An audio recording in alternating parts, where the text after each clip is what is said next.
Pro Group Management. Workers' comp that works for you.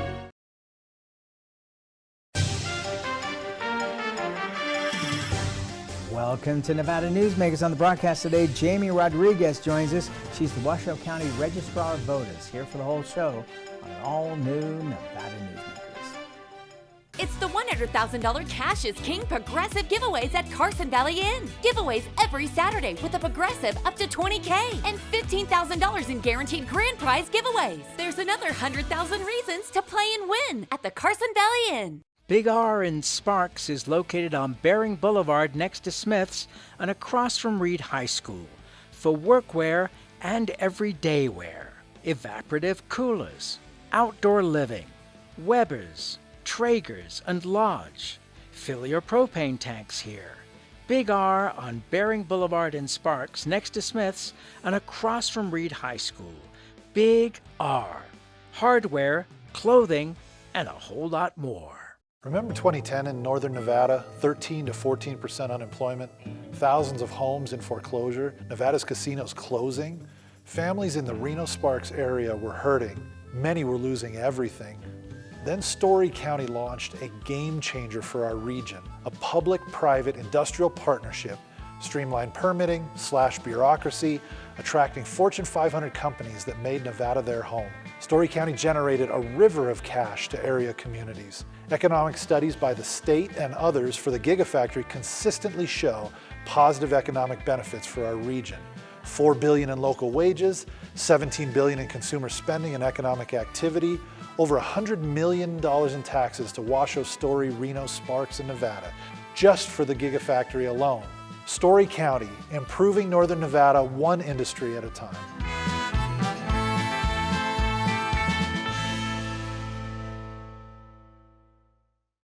This is Nevada Newsmakers with host Sam Shad, a no-holds-barred political forum. Now, from the Nevada Newsmakers broadcast headquarters, here is Sam Shad. And back on Nevada Newsmakers, we are delighted to welcome to the program Jaime Rodriguez. She is the Washoe County Registrar of Voters. Welcome to the program. Thank you so much for having me. So you actually ran the elections the last go-around, correct? Or you were acting? Yes, so I had the duties and responsibilities for the primary, and I was the interim registrar for the general election. Okay, how was it? I mean, because if you just look at media reports, you hear a lot of noise. What was the reality? You know, overall, the election went the way an election should go. There's definitely a multitude of things, though, that we learned. There were a lot of processes and steps that had been in place that had simply been in place for several years, and really updates or efficiencies had not really been reviewed. So there were a handful of changes we made between the primary and the general to help with transparency, to help better explain the process, and make things a little bit more efficient going into the general election. I wasn't comfortable making sweeping changes as the interim. Sure. And so I think we're really looking and working on a multitude of other changes to make the system more efficient, and so that it can help with some of that transparency, because there were kind of nuanced steps that people didn't understand as we were processing ballots or setting up vote centers.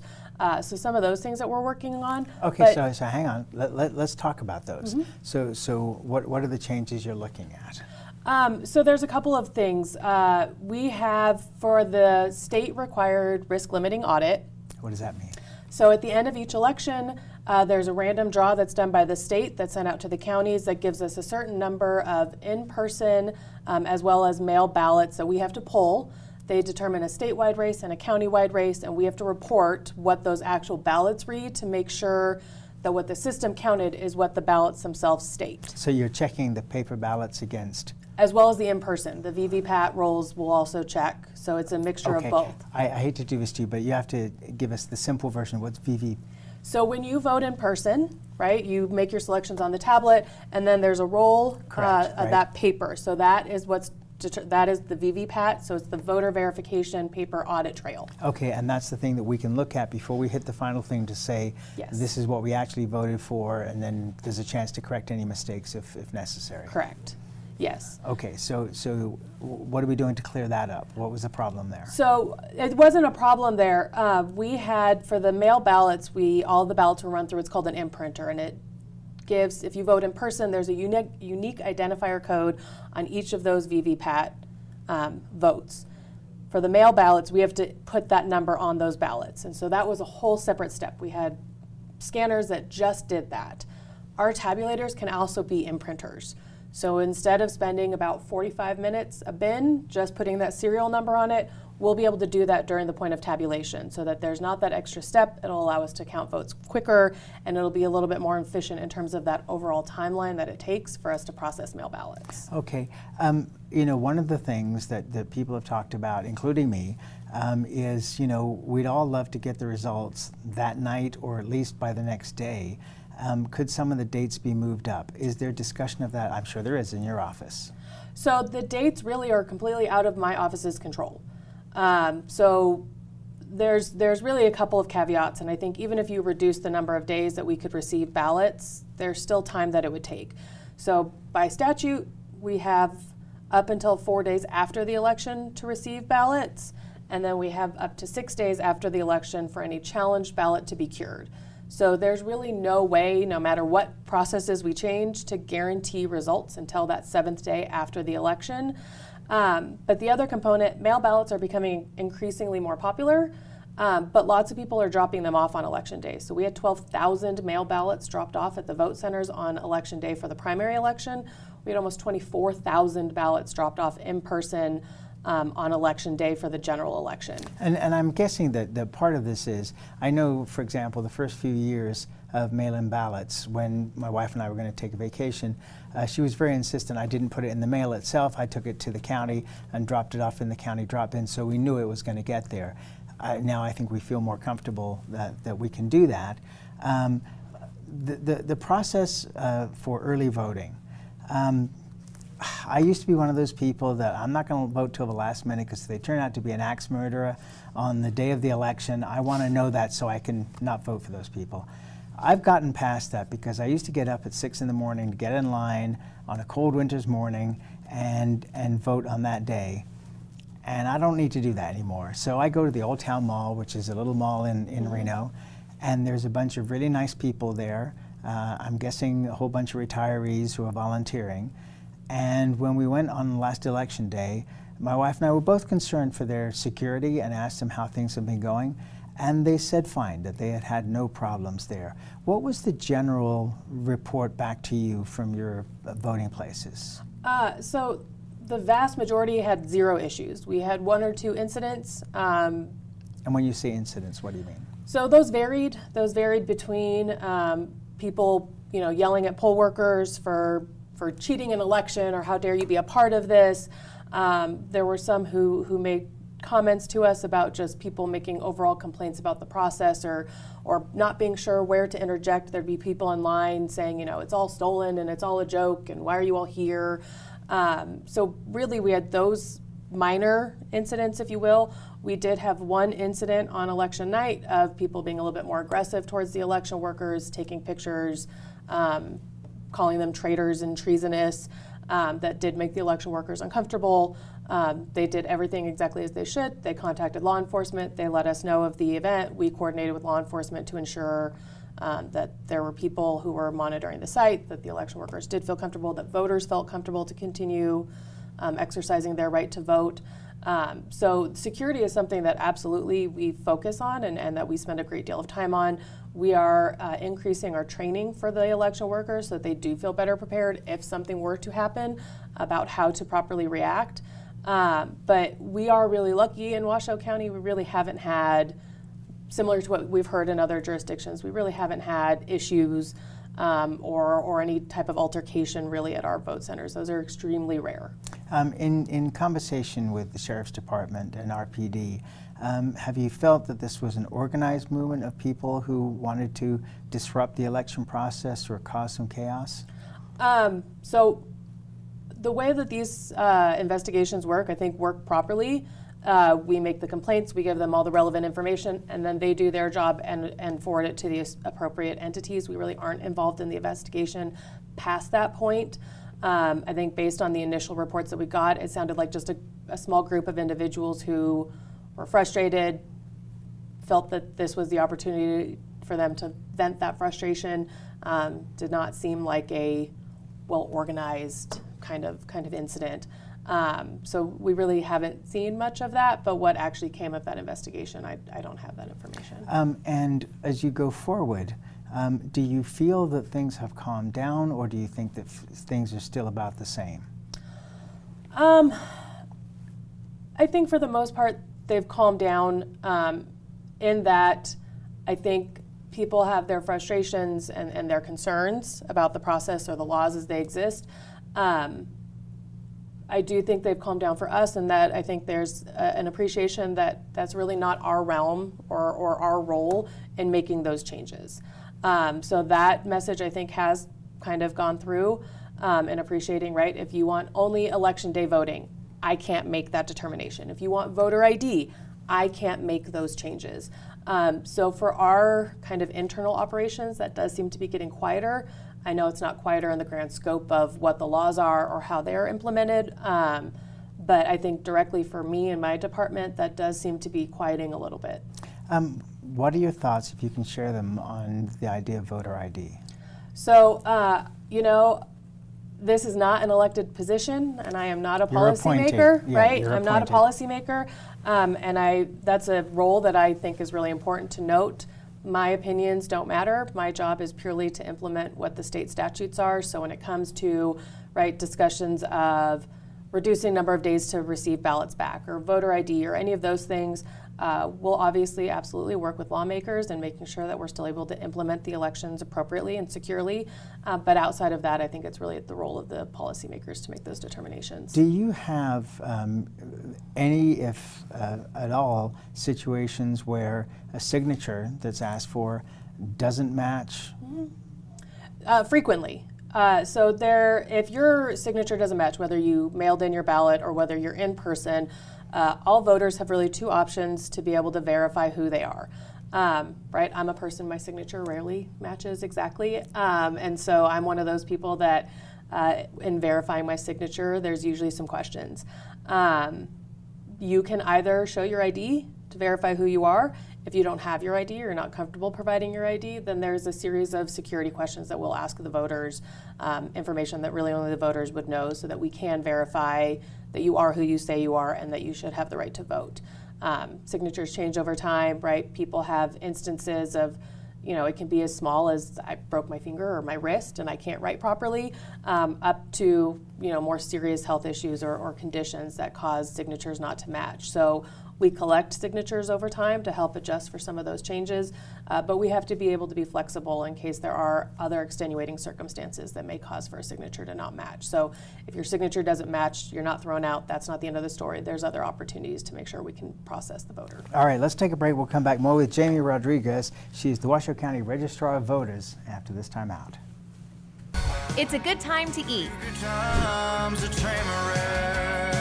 For 50 years, Nevada Heating has been keeping people comfortable in their homes. At Nevada Heating, call the Do It Right guys and get the air conditioning back on today. That's the Nevada Heating way.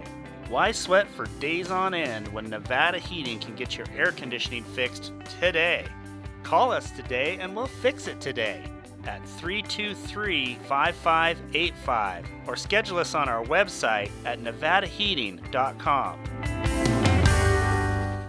It's a good time to play. As you know, Reno is booming. Toll's development company is helping it grow with insightful design and development, building community with every project, adding beauty, adding excitement, emphasizing our shared humanity. Reno is becoming bigger. Toll's development is helping it become better, more livable, more enjoyable. To learn more, go to tollsdevelopment.com. tollsdevelopment.com. It's a good time to win.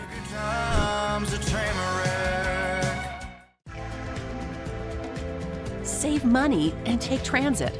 Did you know you can ride the bus all day for less than what it would cost you for a gallon of gas? Plan your trip now by going to rtcwashoe.com. 7 at 7 is a newscast built for your smartphone. It's a 7-minute newscast available every weekday at 7 a.m. and 7 p.m. at lvrj.com. We don't waste your time, and we give you the day's top stories. We at the RJ have noticed some similarities between us and a certain BTS character, RJ. Plus the latest in Las Vegas business, weather, health, and entertainment news. 7 at 7 streaming now on your smartphone. This is Nevada Newsmakers. And back on Nevada Newsmakers, we continue our conversation with Jaime Rodriguez. She is the Washoe County Registrar of Voters.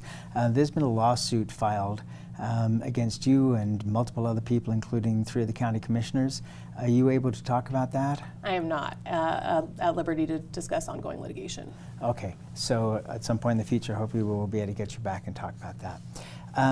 One of the interesting things that has come up in the last few months is when you go to Whole Foods, instead of putting in your credit card or giving your membership number, you can put your hand and have it scanned, either your right or left hand. They scan both of them, and then from then onwards, whatever your credit card is, if your handprint matches, then that makes your checking out go much quicker.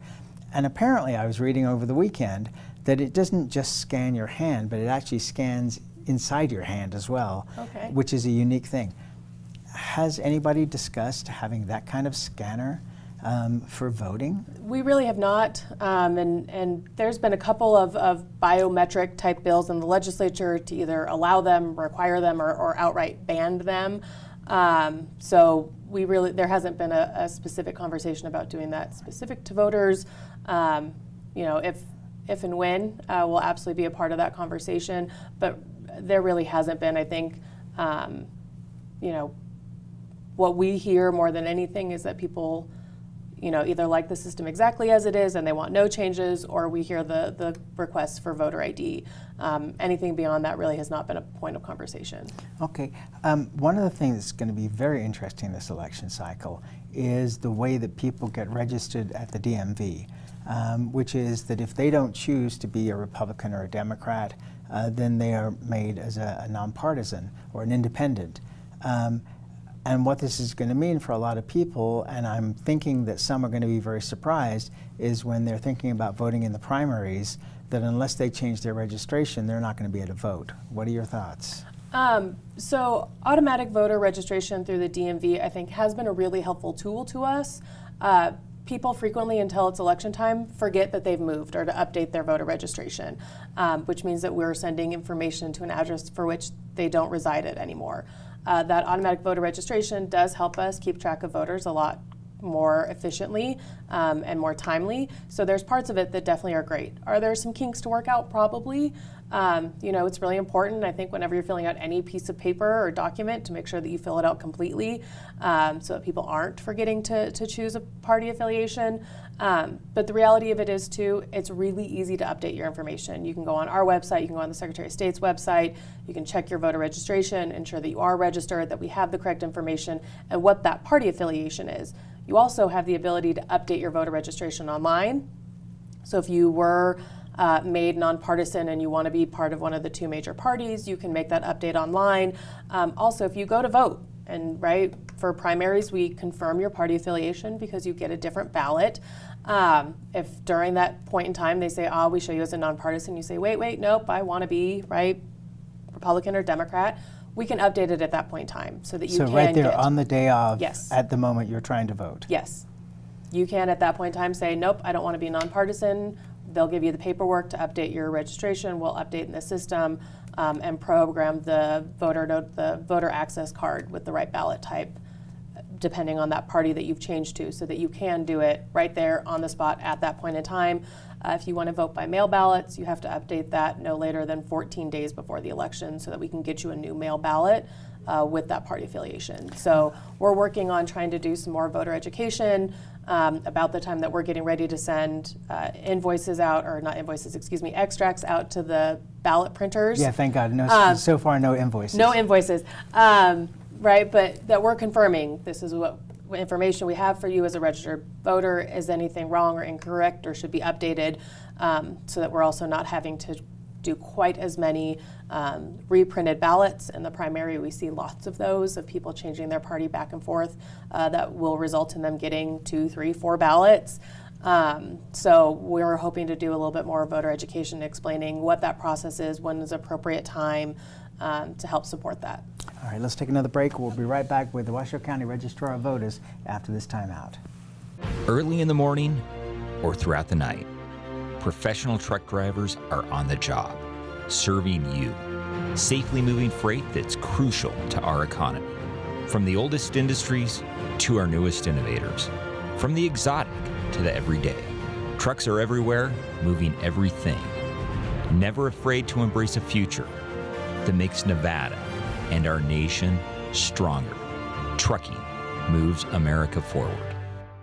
Take a look at Pro Group Management and see how your workers' comp requirements can be met head-on. By taking a proactive approach, Pro Group can assure that your company is meeting or exceeding state and federal standards. As you move forward in your industry, Pro Group moves with you, simplifying regulatory tasks, clearing the way so you can get the job done and look to your future success. Pro Group Management, workers' comp that works for you. Like a traditional handmade basket, retail is woven into the fabric of life in Nevada. From big box to mom and pop, retail supports our communities in countless ways. Jobs for the disabled, team uniforms for kids, help for the elderly, and so much more. Retail employs over 1 in 10 workers. Retail supports Nevada, and we support retail. RANNV.org. What do you count on? You count on your power every day. At NV Energy, we've always powered what's important to you, but we're not looking at the past. We're focused on the future. While our standards are high, our rates will remain low. And our commitment to renewables isn't just meeting standards, but leading the way. Because you can count on more than just your power. You can count on the company who brings it to you. That's our promise. You can count on it. This is Nevada Newsmakers. And back on Nevada Newsmakers, we continue our conversation with Jaime Rodriguez. She is the Washoe County Registrar of Voters. You know, one of the topics of conversation in the political world, obviously for a long time now here, has been cleaning up the voter rolls. And the amount of ballots that go to places where people don't live anymore, ballot harvesting. You want to dive into this morass? Yeah, you know, I think there's some misunderstandings about what we do in terms of voter roll maintenance, right? People hear about the National Change of Address program, they hear about ERIC. Those are generally speaking annual or biannual programs, and they feel like that's all we do for voter list maintenance, and that's not accurate. There's things we're doing every single week throughout the year, and reaching out and following up with voters to ensure that they are where we have them. I think there's 2 components that are really important, especially as you get closer to an election. The first one is when people talk about the voter rolls, there's a lot of talk about taking people off of the voter rolls. If we can't confirm an address for a voter, we're not able to remove them. They become inactive. They still have every right to vote. We just don't mail them ballots because we're not sure that we have the correct residential address for them or mailing address. Does that happen do you know, in Clark County as well? Yes. Okay. So, right, honestly, all 17 counties, we're all doing it. We speak regularly and talk about kind of what some of the things are that we're doing. The other piece of it is 90 days before the election, we're not allowed to, all voter list maintenance activities have to have been completed. 90 days. 90 days before the election. That means the latest we can mail it is 123 days before the election, because voters have 33 days from when we mail it to give us those responses. So anything that happens in really that 123 days, moving, getting rid of P.O. boxes, any of those types of activities, there's nothing we could do to update those more quickly. In 2024, it's going to be a little bit more difficult. So each election, if we get a ballot back as undeliverable, we'll send out a mailer to the voters to confirm that it's a temporary or if it's a long-term, because mail ballots can't be forwarded, so 90% of the ones that come back to us is because the voter has their mail being forwarded to them. They could be on vacation, right? They could be doing a house rebuild, right? You have kind of those temporary ones versus I've simply moved. Because the elections are so close between the presidential preference primary that'll happen in February and our regular primary in June, we actually have 4 days from the completion of the presidential preference primary to mail out any mailers we're going to send for any of those ballots to help determine whether or not they should get any for the primary election. But in that 4 days, we're still receiving ballots for the election. We're still processing ballots for that election. So those timelines in 2024 with 3 elections is going to be very difficult to be able to really be on top of it as much as we are. If you look at voter counts between the June primary and the November general election, you see these large drops in voter registration numbers after an election, and it's because we're doing those list maintenance updates. It's because we're doing those mailers and confirming voters' information. So there's some misnomers about how that works. I think the other piece is those inactive voters. By federal law, you are inactive for 2 federal elections before we'd be able to make you then a canceled voter because you haven't voted and we haven't been able to verify where you're eligible to vote. Okay, quick question, quick answer. Going back to paper ballots instead of machine tabulation, how crazy would that be? So there's a federal vote 2.0 coming up in 2025. I think where most entities are working towards or vendors are working towards is still using the tablets because it's quicker and it results in fewer errors, but those actually printing off full-size mail ballots with the choices selected. I think we're likely going to be going in that direction based on those updates. To do it all by hand and filling them out, that's an extremely timely process. It does become more onerous because you do have errors and you have to do adjudication of marking the wrong candidate.